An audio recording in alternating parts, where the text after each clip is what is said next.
कल्याणि हे कनकलक्ष्मीः सुप्रभातम्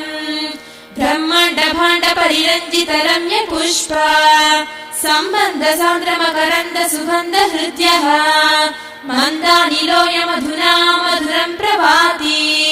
कल्याणि हे कनकलक्ष्मीः सुप्रभातम् सुप्तोत्थिताश्च सुमसारिक पक्षिमुख्याः देवी त्वदीय मधुरालय गोपुरस्थाः गायन्ति रम्यरसरञ्जित रागमालाम् कल्याणि हे कनकलक्ष्मीः सुप्रभातम् अम्ब त्वदीय नयनद्वयवर्गलोलाः फुल्लारविन्दमकरन्द रसप्रदीप्ताः भृङ्गाश्च जकृतिरवैः सततास्तु वन्ति